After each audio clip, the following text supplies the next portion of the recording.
new revelations. It's very, very troubling that this type of information would be there or anywhere for that matter. About what was stored at Mar-a-Lago.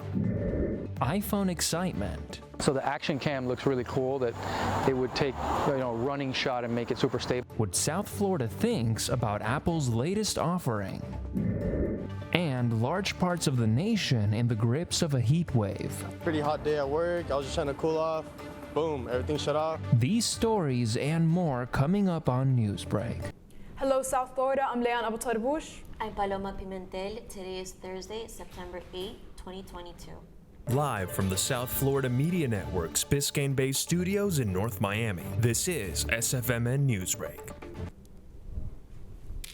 A bombshell report from Washington Post this morning detailing some of what was inside those Mar-a-Lago documents. Sensitive information has arisen regarding classified documents that former President Trump was holding at Mar-a-Lago. According to the Washington Post, one of the documents seized during the recent FBI search alleged to have information regarding the nuclear capabilities of a foreign government. It just really, I think, raises serious questions about whether or not anybody saw them who shouldn't have, and whether or not our national security and maybe the national security of our allies has been compromised. The Justice Department has been given limited access to at least 325 recovered documents marked Special Access Program. Lawmakers are demanding more detail on the documents before indictment. Prosecutors have 30 days to appeal. Trump's spokesman's comment on the matter: never-ending leaks and lies. Crisis in Haiti this morning after 2 protesters were killed during an anti-government protest. It was yesterday in Port-au-Prince. On the 3rd week of Haiti's anti-government protests, 2 people were fatally shot and multiple were injured by police in an effort to break the protest. Haitians are calling for the Prime Minister Ariel Henry to step down. They complain about a worsening economy and energy crisis. Record-breaking heat, wildfires, and threats of power outages continue this morning in large parts of the country. As the network's Gary Skinner reports, most of the problems are concentrated in western states such as California, Utah, and Montana. Worst of all, officials are warning, it's not over yet. They say it could be one of the worst heat waves on record, with no quick end in sight. For the 8th day in a row, the California Independent System Operator is urging residents to conserve power as sweltering heat continues to fry the Golden State. I'm not cool, man. As you can see, I'm sweating, bro. 10 cities in California set all-time high temperature records Tuesday. In Davis, California, some residents say they lost power as temperatures reached a high of 113 degrees. Pretty hot day at work. I was just trying to cool off. Boom, everything shut off. The hot and dry conditions aggravating deadly wildfires across the area. We believe our house was saved. Near Helmet, California, firefighters are battling the Fairview fire. The fire burning 5,000 acres and killing 2 people as of Wednesday, and it remains only 5% contained. Thankfully, we're all right, and a few of our other neighbors are all right. The heat wave in California is expected to last through at least Friday. Hopefully, things get better soon in the next week. A growing concern now coming from more than 200 miles off the coast of San Diego. Hurricane K could bring extreme rain to the coast as strong winds head east. The extreme conditions are stretching beyond California. In Salt Lake City, Utah, a high temperature of 104 degrees broke a record for the hottest day in September. Billings, Montana, tying a previous record of 100 degrees. In the control center, Gary Skinner, South Florida Media Network. The Miami Marlins lose another close one on the road against the Philadelphia Phillies. While the team played well, the Marlins were still not able to take the lead, continuing their 9-game-long streak. The final score was Marlins 3, Phillies 4.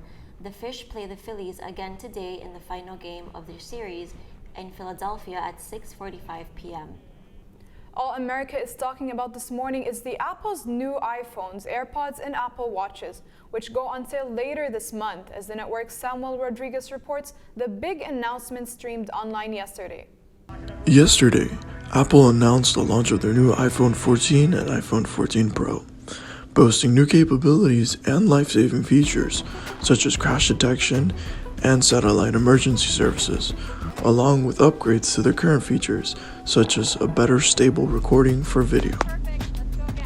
In addition to unveiling the new iPhone, Apple also showcased a brand new edition of the AirPods Pro, including active noise cancellation and adaptive transparency with a battery charge of up to 6 hours per recharge. It also introduced the Apple Watch Ultra, which allows you to go into the most extreme environments and still have a functioning Apple Watch, along with the Apple Watch Series 8 and Apple Watch SE. These incredible products each offer so many great capabilities and work seamlessly together in a way that only Apple can deliver. I think it is the seamlessness of the different devices working with each other. That's the easiest way I can put it. Just the ease of use and the devices working with each other makes it nice to use. The new Apple iPhone 14 will be available for pre-order starting at 5 in the morning on Friday, September the 9th. Additionally, it will be available for purchase inside of stores on September 16th, and the Plus will be available on October the 7th. The price will begin at $799 for the base model of the iPhone, with the Plus being $899 and the Pro, Max, and Ultra being $999 and $1099 respectively. This has been Samuel Rodriguez reporting for the South Florida Media News Network. A Hollywood actor famous for his long hair cuts it all off in a very public way. That's still ahead, and so is this story. I want to thank Sharon Sprung for capturing everything I love about Michelle.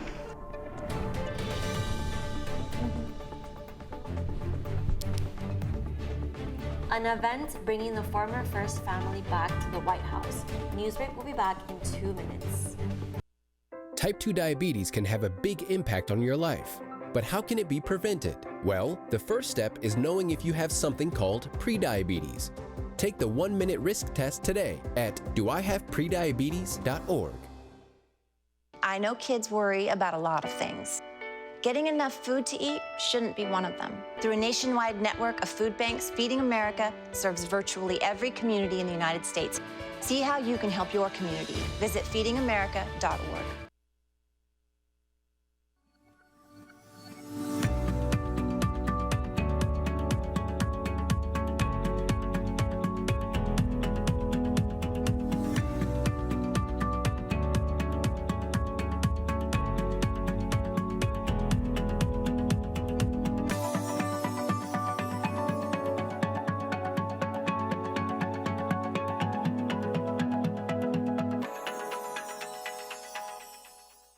If a natural disaster shows up at your doorstep, you can't just turn it away. That's why it's important to prepare for emergencies before they show up.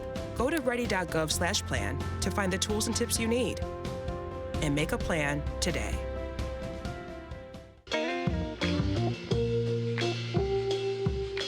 You really have done as much for us as you think we've done for you.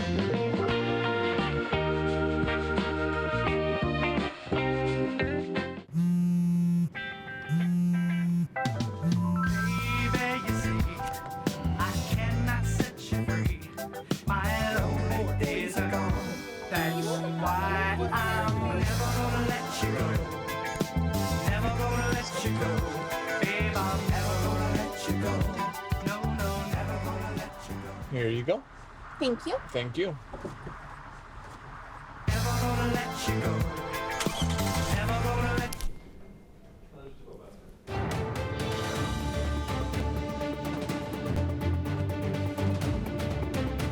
Barack and Michelle, welcome home. Welcome home. A White House welcome for a family who called the building home for 8 years. A Democratic tradition prevails today with the unveiling of the Obama White House portraits. The hanging of the Obama paintings is a historical event that reflects a peaceful transfer of power. The Obamas were depicted in contemporary styles and were based on photos taken at the White House. You see, the people, they make their voices heard with their vote. We hold an inauguration to ensure a peaceful transition of power. And once our time is up, we move on. The long-standing tradition was put on hold when Donald Trump occupied the Oval Office and declined to host President Obama. Jason Momoa, fans are in shock after the Aquaman actor shaved his head and posted the video on social media. The Hollywood star has not revealed the final look. On his Instagram page, Momoa explained that he cut his hair to make a statement about the environment. The 43-year-old actor urged his followers to eliminate use of single-use plastics. That's all the time we have for Newsbreak. I'm Paloma Pimentel. I'm Leanne Abu Tarbush. Get more news anytime at sfmn.fiu.edu.